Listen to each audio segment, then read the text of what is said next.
talking.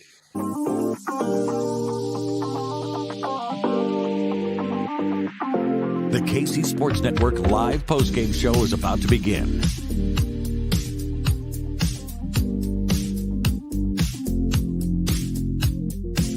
KC Sports Network is the fastest growing sports media network in Kansas City. Millions of views, millions of podcast downloads, and the highest ranked Chiefs podcast network of 2022. KCSN is where you want to be for news, commentary, and analysis, with a collective perspective on the Kansas City Chiefs that can't be found anywhere else. With more than 15 hosts, analysts, and former players you've watched play, putting out nearly 20 shows per week, KCSN is a network for today's fan.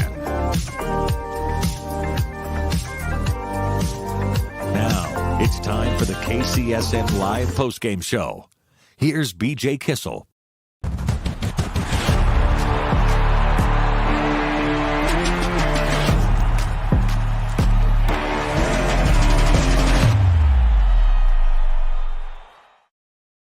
The stage is set for the Kansas City Chiefs as the AFC Super Wild Card Weekend has been completed in absolutely dramatic fashion. We have you covered here at KC Sports Network. Please, if you're listening to us right now, hit the like button, hit the subscribe button, leave a comment. Thank you for listening. I am not BJ Kissel, and this is more like the KCSN post games show, plural, because we're going to talk a little bit about everything that went down, more so on the AFC side of things here. The stage has been set for the playoffs for next weekend in the AFC, and if we find out when the Chiefs will be playing, we will be updating you as that happens as well when it comes to the scheduling. I am here with my two beautiful friends on a Sunday night. Matthew Lane, you're muted. I'm going to give you a second to make sure that you I know that. I'm muted, buddy. Okay. I'm good. I'm here. I'm hanging out. I'm chilling. You know, look, we've seen some really poorly managed situations here this weekend, so I just wanted to make sure. Hi, Matthew. Listen, the fraudgles are out in full force. Yep. I mean, like, just the most fraudulent, fake good team that anybody has ever seen. They won on a Hail Mary that was tipped. Like, okay, fine. It was a Hail Mary, right? It doesn't win. I kid you not.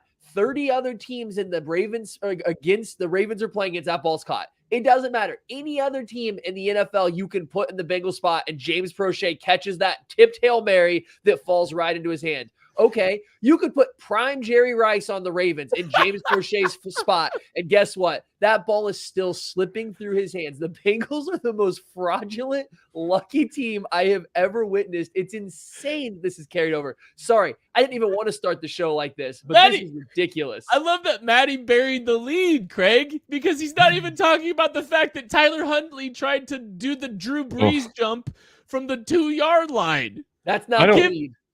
I don't want to think about Tyler Huntley playing quarterback tonight. Goodness. Guys, if anything we learned about this weekend, it's really hard to win football games in January. Like, we saw the Bills get taken to the wire by a third-string quarterback. We saw the Bengals get taken to the wire and arguably should have lost on that Hail Mary. You know, Harbaugh was going to go for that. He was going to go for two, of course, against a backup quarterback there. And then the Jaguars just come storming back in the most chargering ever that we have ever seen. So it's really hard to win football. It's really hard to win football in the AFC. I am damn glad that the Chiefs weren't playing this weekend.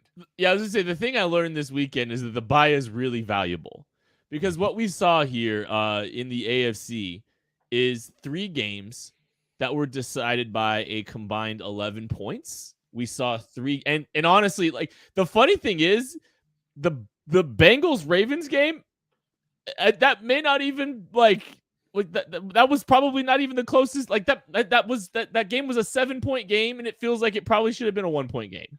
Mm-hmm. Like, I think the Bills Dolphins game, you know what? I think the Bengals-Ravens game probably didn't deserve to be a 7-point game. It deserved to be a 1-point game. It probably deserved to be a Ravens win, if we're being honest. We can just kind of live react to that because everybody just got done watching it if you're watching the live show. Bengals 24, Ravens 17, Tyler Huntley, Joe Burrow, a absolute slobber knocker of an AFC North battle. And the game is decided. The final points of this football game are scored as the Baltimore Ravens at the 1.5, 2-yard line are attempting a quarterback sneak on 3rd down. And actually, you know what? The play was pretty well blocked. But Tyler Huntley elected in a 17-17 game to try to jump from about the 2-yard line, which is about the distance of his body length, to try to do the Drew Brees jump when he had a perfectly good setup to just tuck himself into his offensive lineman and run into the goal line. Instead, he fumbles. Great play, Logan Wilson. And Sam Hubbard runs it 98 yards for a touchdown. I'm flabbergasted by that moment. But that, there's moments in every single one of these AFC games that we just watched. There's a lot of moments. Sticking. I mean, just with the Ravens and the Bengals game, it's not all just about the Bengals coming away lucky. They do play good situational football, and in all these situations, they do make the right plays. We're talking about this QB sneak, right? And how we don't know what Tyler Huntley was thinking, where he thought he was about. Maybe he listened to Tony Romo call Josh Allen and Michael Jordan or something. I don't know. But he decided to jump from the 2-yard line. But the Bengals had 2 linebackers waiting for it. The first guy don't even know he forced the fumble, but he was standing there and he just swatted him down right at the line of scrimmage because he was waiting for someone to try to jump over the line of scrimmage. And then there was another guy behind him waiting to do the exact same thing, right? So the Bengals are a well-coached team. If you make any mistakes against them, they are going to take advantage. That's what they do.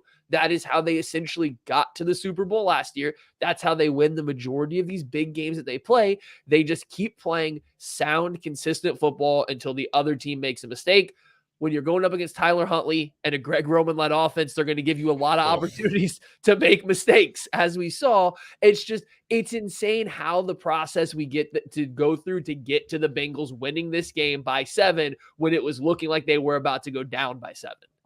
Now let's talk a little bit about what has happened with the Bengals. Don't have the right side of their line, missing their right guard and their right tackle. Left tackle Jonah Williams goes down with a knee injury today. It's starting to look a little bit shaky on an already shaky offensive line. Yep. And we saw that. We saw the very clear shift in focus, especially midway through about the second half. This Bengals offense didn't look particularly good. They were trying to get the ball out quick, trying to keep the ball out of Joe Burrow's hands for very long because, well, frankly, they need to in order to protect him. So they're starting to look weaker in that regard. And, they've got a Bills defense now coming up next weekend that does a good job of pressuring the quarterback. And if they win that game and go against the Chiefs in the AFC Championship game, they go against the number 2 team in the NFL in sacks. And I know everybody, yes, I get it. Chiefs don't sack Joe Burrow. I get the jokes out. I get it. But it is a potentially fatal flaw for this Bengals team going into the end of the season here in, do or die game. So something to watch there that came out of this game in addition to the score. The Cincinnati Bengals survive in advance. I'm just going to announce this. They're surviving in advance to play the Buffalo Bills at 2:00 Central Standard Time on Sunday. And the Kansas City Chiefs will be playing the Jacksonville Jaguars 3:30 Saturday, Arrowhead time in Arrowhead. Just giving everybody a heads up.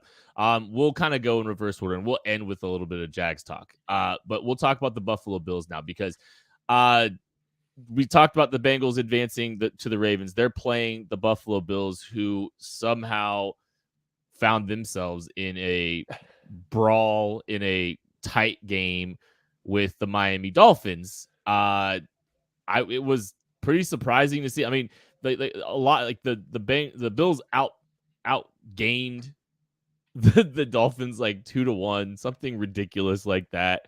But the Bills kind of let him hang around. They made some big mistakes. Josh Allen had a real bad game in a lot of stretch, for a real bad stretch. And I mean, the Miami Dolphins hung around and made things really, really interesting, Matthew. So the Ravens, I thought, should have won the game against the Bengals. I think it took a lot of things to happen for the Bengals to win. That probably wouldn't be repeated in the same way. The Dolphins in no way, shape, or form should have beat the Bills. It was the exact opposite, right? The Dolphins had a long string of things that happened over and over again that they should not have even been competitive. Just Josh Allen, and not all of it was directly his fault, but Josh Allen became very turnover prone through the middle part of the game, and that gave the Dolphins a chance. I mean, that's what was giving them a chance to keep hanging in there and keep, getting some field goals, getting a couple touchdowns, a big special teams return. Like, I think the Dolphins had one scoring drive that was or maybe it was a touchdown drive that went over 40 yards. Like, they had one long scoring drive in the entire game, and they scored 30 points. Like, I know there's a defensive touchdown. It's just, the Dolphins had no business being competitive. It was fun to watch. It was fun to see the Bills almost melt down. It was really fun to see Mike McDaniel absolutely melt down with whatever he was doing all day. But the Bills were the better team. That's what he was doing. Yeah. Is that the Bills were the better team? Legal? Are you allowed to do that on an NFL sideline? Sure, why not? I don't know. I mean, we have guys eating hot dogs out of shoes, so I mean, Mike McDaniel probably less healthy.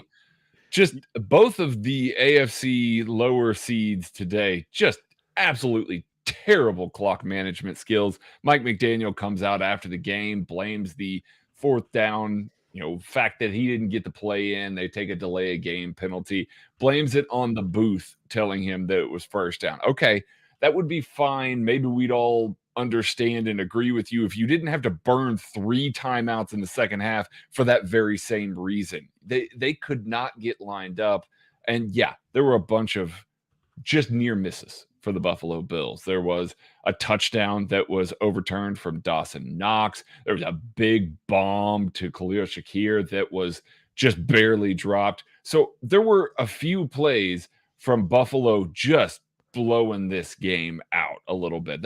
I don't think the score is nearly as indicative of basically what happened in that game. Now, certainly the Dolphins were game. Skylar Thompson played way better than I think any of us expected. That defense was flying around a little bit. Like, they put up a good fight. Not trying to take anything away from the Dolphins, but a bunch of self-inflicted wounds by the Bills kept the Dolphins in this game. Bills are better than they played today. Oh, yeah. Well, and they're better. I think they played well for stretches of the football game, too, which is kind of funny. I mean, they got out to a 14-0 lead. They looked hot early, and, just some weird things happened. I mean, the Miami Dolphins had 231 total yards. Their quarterback threw for under 5 yards per attempt. And somehow they stuck around. A defensive touchdown, some good special teams play, some short fields. Just like, I don't know. It was a bizarre game to watch. I couldn't believe that. I mean, the Dolphins had the lead, like in the third quarter.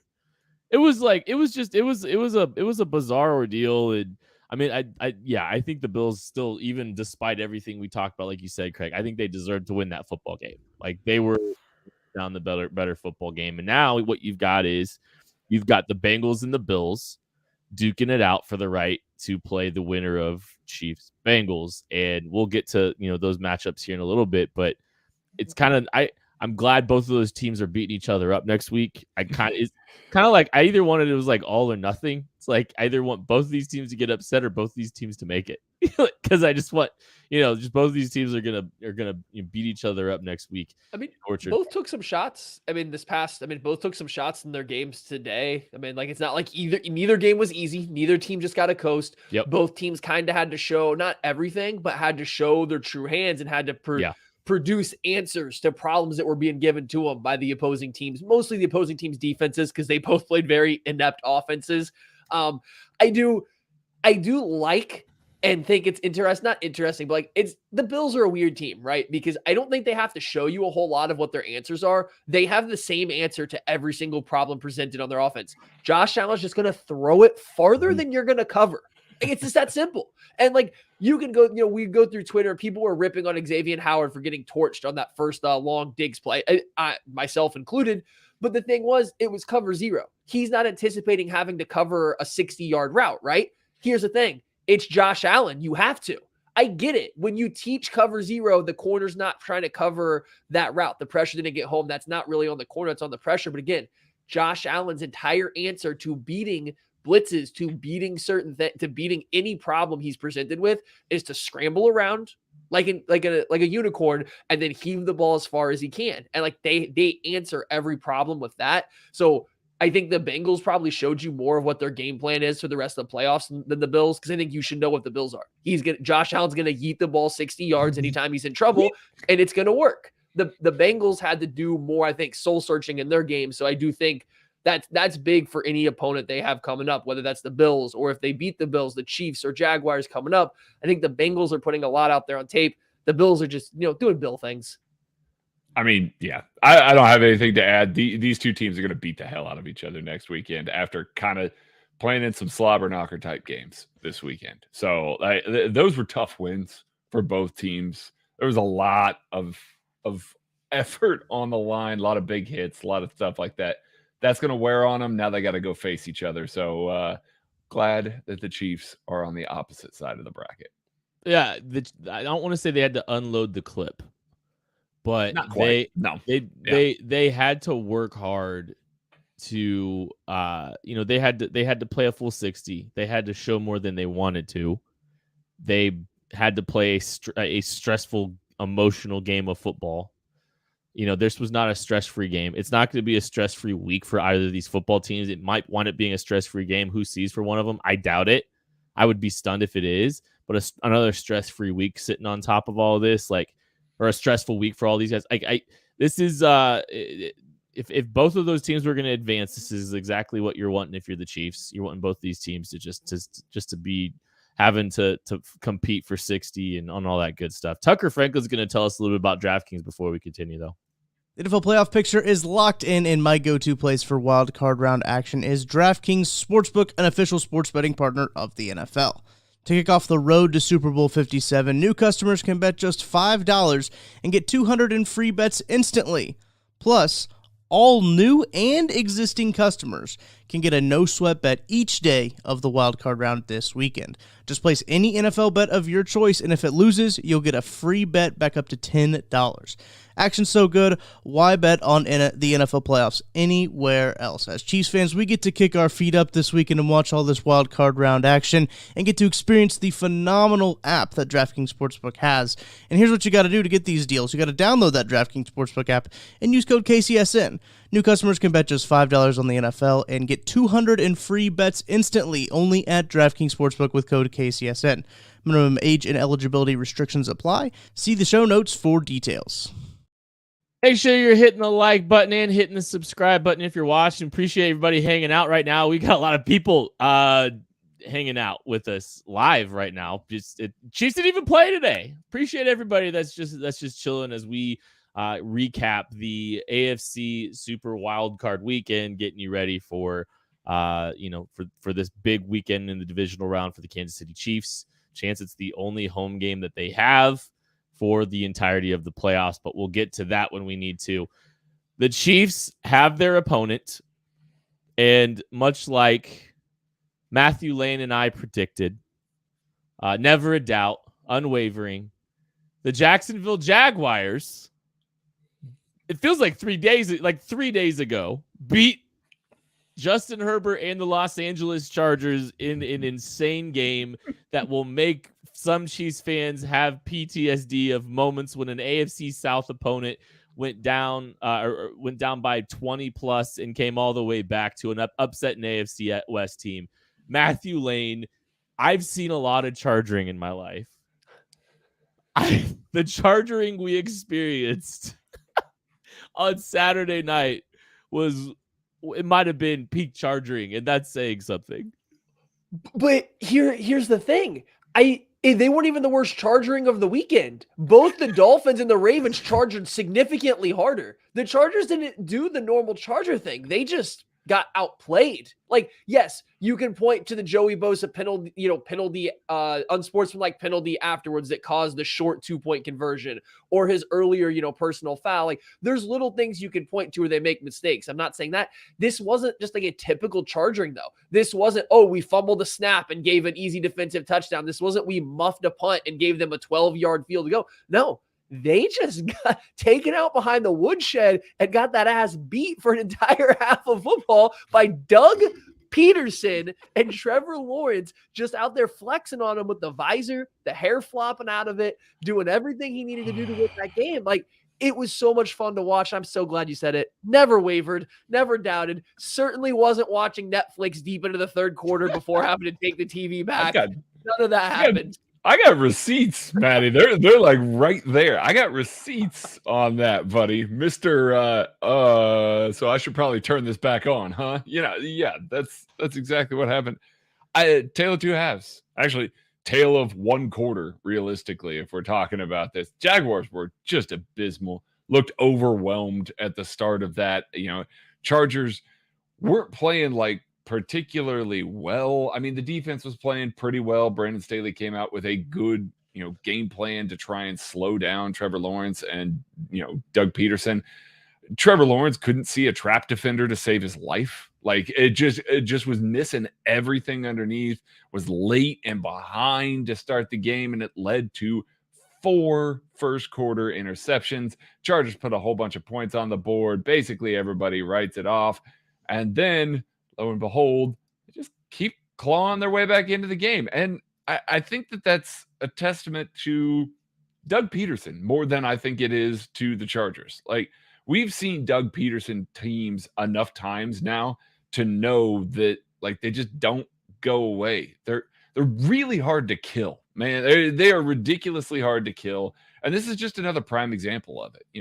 Chargers are just absolutely laying it on them, trying to run out the clock, just trying to, eke to the end of the game. And they can't, because Jaguars pass rush was getting home to Justin Herbert, like was clearly rattling him. Trevor Lawrence comes out and starts throwing dimes to Zay Jones and Christian Kirk. Christian Kirk made some insane catches. Travis Etienne looked phenomenal after that, a slow start. So they just rebounded and kept clawing back in this game and took a pretty good defense and just made them look bad for basically an entire second half and end up winning this game. That's a better Jaguars team than I think that we've seen. And the Jaguars have been on an upswing throughout the course of the end of the year here, but that's a better Jaguars team than we have seen in that second half probably all year long. So that game was weird to me because, like, if the Jaguars just stopped shooting themselves in the foot, and like if that first quarter didn't happen, I think the Jaguars would have won in a normal game too. Like, I genuinely do, because like just some of the once the Jaguars kind of stopped just imploding, and really once Trevor Lawrence stopped imploding, things really settled in for them. I thought Brandon Staley had a really good first half. Some of the, they were kind of prepared for some of the he had the real bad second half, but he was prepared for a lot of the mesh looks that the Jaguars are going to present, and like the Asante Samuel, one of the many Asante Samuel interceptions, like, was on an under route and a drag route that like they were ready for, and like some of those moments, right? But man, like, the Chargers offense wasn't good. They got short fields. They converted those, but they really didn't sustain offense for most of that football game. And like Justin Herbert's getting absolved of a lot of blame right now. He wasn't good. He was not good. His average depth of target, I would love to know what it is, because that man was Justin Herberting and living in the flat, not being willing to challenge and make aggressive windows to try to go win the football game. And you saw him check down a lot. You saw him working down into the flats a lot and playing it safe and throwing short.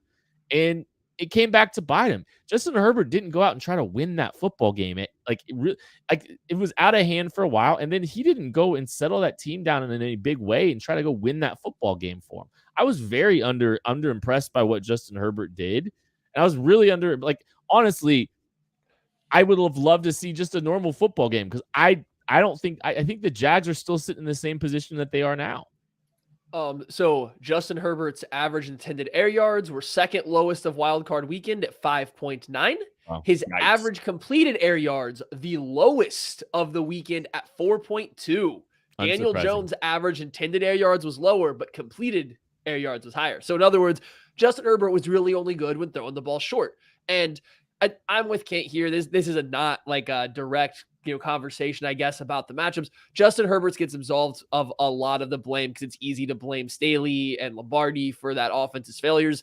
At some point in time, though, the quarterback's got to start catching some of these strays, and I think that became evident in this game when they became really quick to get to a 5-yard little hitch route. Like, they were just really quick, and the Jaguars let them. You go through and look at Justin Herbert's like passing chart. It's just a lot of passes right at the 5-yard mark all across the field. A lot of completions in that 4 to 7 yard range all across the field. But what the Jaguars did really well, especially in the second half, was close down on everything quickly after the ball was completed. They kind of swarmed to the ball. I don't know if the Chargers really did a lot to challenge the Jaguars defense. Like, I don't think this is a game that you're going to get a lot of a read of what the Jaguars defense likes to do. Once the Chargers lost their backup left tackle and Jamari Sawyer, that's when you really saw the Jaguars pass rush get after it. When they got down to their third string left tackle, that's when Travon Walker and Josh Allen and Arden Key and everybody just kind of started really getting after it. So I think it's something to watch, is this Jaguars pass rush versus the Chiefs. But I also, it took another injury to get there. It took more injuries to a Chargers offensive line to get there. The Chargers offense wasn't good, but it's not like the Jaguars defense played good in the first half either. It's not like the Jaguars defense was shutting anyone down. So it's just a lot of injuries on that side. Very weird game to watch. I don't think the Chiefs are going to do the Justin Herbert offense against them, I would imagine. I wouldn't imagine either. And I mean, it hurts that Chargers offense when the one vertical guy that you are willing to go to got hurt in week 18 because he was playing in a meaningless game.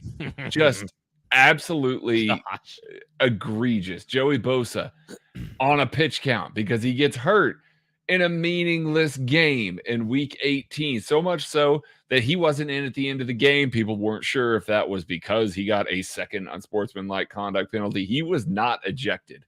He could have come back in the game and didn't. As he said in the post game, Joey himself said, I was playing on one leg.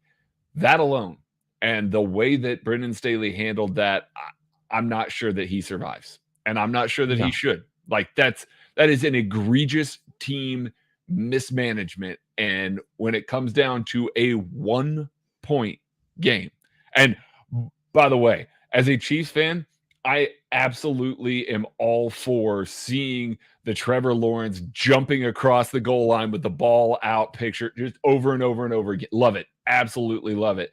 But a 1-point game that came down to a converted 2-point conversion, like, that's why you don't play your starters in a game that doesn't mean anything. Like, you find somebody. Colin Saunders played middle linebacker for this team in a week 17 game one time because the Chiefs didn't want anybody to get hurt. And it was awesome. And it was awesome. It was wonderful. They should do more of that sort of stuff. But you can't tell me that, oh, we got to get our guys in there. We got to do this. No. Protect your players. Take care of them, because this is what happens. And now we'll see what happens with Brendan Staley, but I'm not going to be shocked this week if he does not have a job with the Chargers anymore. Hit the like button, hit the subscribe button if you are watching this. Really appreciate everybody that's hanging out with us. We got a lot of people hanging out here.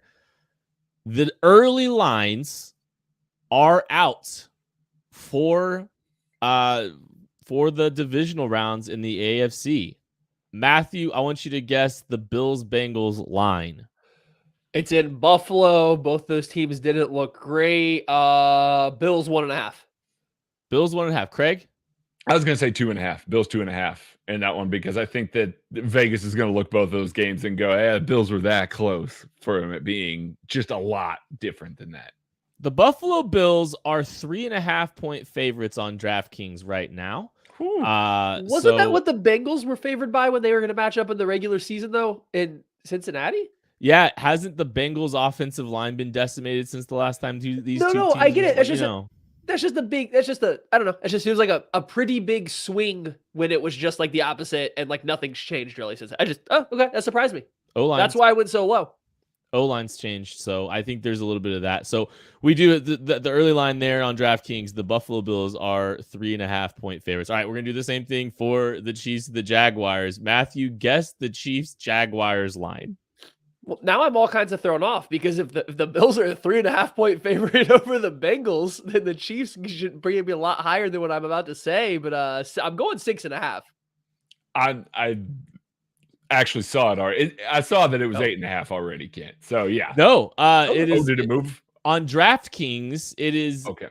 a 9-point spread. There you go. See, I almost upped to 9.5 that was what I was debating. I was like, oh, do I just up what my guess is going to be? Because when you said that about the Bills Bengals, there's no way. There's no way the Chiefs shouldn't be a 9-point favorite against the Jaguars if that's what you're setting the Bills and Bengals at. So interesting. I don't like that line. That game's going to be closer. Too than high. That. It's too high. Chiefs I Jags. don't know. Yeah, I mean, this team won, I believe they won 27-17 the last time these two teams matched up. Correct. They're a 9-point favorite today. As we sit here Doug today. emptied the clip. Like we were talking about some other teams showing what they have to show. The Jaguars did, in fact, have to empty the clip, and they had to show you what their adjustments are going to be to just about everything. I think the Jags had to show a lot. I think that might matter for this game too. Like that might matter a lot. Even like I think about I can't remember if Evan Ingram caught a touchdown on it, but they tried this little like fake mesh like middle like run a seam kind of thing where like they're trying to shoot up the middle almost like a Y middle. And like that was like some of their answers to like they're sitting on mesh. Everyone's sitting on mesh. Yeah. And like they found some plays there. Don't get me wrong, but like you're right. Like I think that is something you're gonna have to pay attention to. Is just started hammering deep out routes too. Like their answers weren't complicated. Trevor Lawrence started making big boy throws, which is, that's what he does, right? He's the potential to be a great quarterback. He's on his way there. That performance in the second half was great.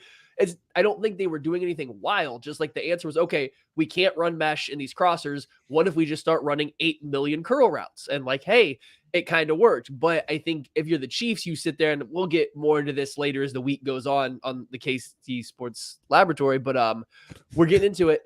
Yeah, I can't giggle away. Laboratory. But you're going to take away mesh because that's what the Jaguars like to spam. You're going to take away these deep crossers because that's what the Jaguars like to spam, but you now know their answer. Their answer is to now go those out routes, and there's something the Chiefs love to do is play static cover 2 this year. That's something they like, and there's still a hole out there on that side, but if you got McDuffie and L'Jarius Sneed playing outside corner, that's 2 guys really good sinking underneath those kind of things. So I feel like you can almost bait the Jaguars into thinking they're going back to what their answer is, bait them into throwing some bad passes. I just can see how the Jaguars had to play, how much effort they had to put into it, that the Chiefs might really come out with a good defensive game plan and force Peterson at halftime to make crazy adjustments. And can you do that 2 weeks in a row? That's asking a lot. If there's somebody that could do it, it's that dude. Like, I mean, he's got that in him. But no, I expect a lot of, teams have been trying to attack the Chiefs with smash concepts, have kind of tried those all year long because the safeties are a little bit later rotating. Since they've gotten L'Jarius Sneed, Trent McDuffie, and since Jalen Watson has actually gotten a few more snaps, they've been better at kind of sinking into those and dropping underneath those corner routes a little bit more. So it's going to be interesting to watch. Like I said, we'll get into more of that stuff. But the one thing I think that we're going to hear this all week long. Trevor Lawrence has never lost on a Saturday. Ever. Well, he may have lost like a game of cards or something like that on a Saturday. But football games, he didn't lose at Clemson on a Saturday. He has not. Didn't lose in high school. I don't know if he played on a high school. Yeah, but he hadn't lost in the NFL on a Saturday. So did he even lose in high school at all? Was he one of those guys that didn't lose a game starting in high school? I wouldn't be stunned. If the Natties, Yeah. Then if their state championships are on a Saturday, I don't know. Could be anything like that. We're gonna be here all week. All 3 of us will be on the KC Laboratory tomorrow as our usual schedule. And then we'll do our game preview edition on Thursday for Chiefs Jaguars. The stage, again, is set in the AFC divisional rounds. It's chalk 1 through 4. How it got how it happened was far from chalk, and it was a lot of fun to watch. The Chiefs got to sit back and hang out. We got to sit back and hang out. Make sure you're checking KC Sports Network for all of our shows. We have 18 different Chiefs shows running every single week, so we will have all kinds of content ready for you for Chiefs Jaguars and hopefully the games beyond that. Thank you all so much for listening and watching. Again, hit that like button, hit that subscribe button. We'll catch you later. Fraud goals.